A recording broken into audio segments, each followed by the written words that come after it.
Public accounts committee Balochistan کا اجلاس chairman Asghar علی ترین کی زیر صدارت منعقد ہوا۔ اجلاس میں ڈائریکٹر جنرل آڈٹ بلوچستان نے 10 بلین ٹری سونامی پروگرام کے خصوصی آڈٹ پر کمیٹی کو بریفنگ دیتے ہوئے بتایا کہ وفاقی حکومت نے اس منصوبے کا آغاز قدرتی وسائل کے پائیدار انتظام، درختوں کے احاطے میں اضافے، ماحولیاتی بہتری اور دیہی علاقوں میں روزگار کے مواقع فراہم کرنے کے لیے کیا تھا۔ تاہم منصوبے میں انتہائی سست رفتاری دیکھنے میں آئی، جس کی بنیادی وجہ افسران کے بار بار تبادلے، پروجیکٹ مینجمنٹ یونٹ اور پروجیکٹ امپلیمنٹیشن یونٹس میں عملے کی کمی اور خالی اسامیوں کو پر نہ کرنا تھی۔ مالی سال 2019 سے 2022 کے دوران منصوبے کی مجموعی کارکردگی 12.43%، جبکہ مالی کارکردگی صرف 10% رہی۔ رپورٹ میں انکشاف کیا گیا کہ منصوبے کے 3 سالہ عرصے کے دوران افسران کی بار بار تقرریاں و تبادلے کیے گئے، جبکہ اہم عہدے خالی رہے۔ منصوبے کے آغاز سے اب تک 5 سیکریٹری تبدیل کیے جا چکے ہیں، لیکن محکمے نے ایک مرتبہ بھی ڈپارٹمنٹل اکاؤنٹس کمیٹی کا اجلاس بلانے کی زحمت نہیں کی۔ کمیٹی نے اظہار افسوس کرتے ہوئے کہا کہ محکمہ جنگلات نے نہ صرف منصوبے میں غیر سنجیدگی کا مظاہرہ کیا، بلکہ پرانے درختوں کو بھی 10 بلین ٹری سونامی پروگرام کا حصہ ظاہر کیا گیا۔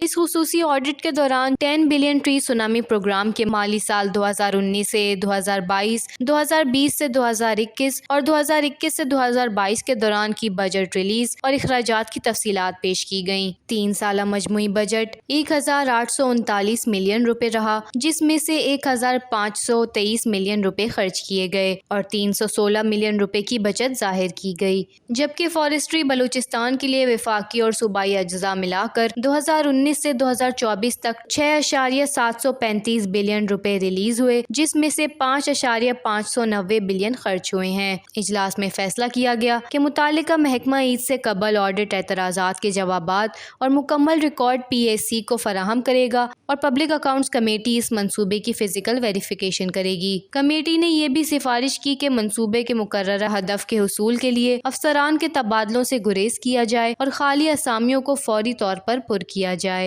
وش نیوز، کوئٹہ، بلوچستان۔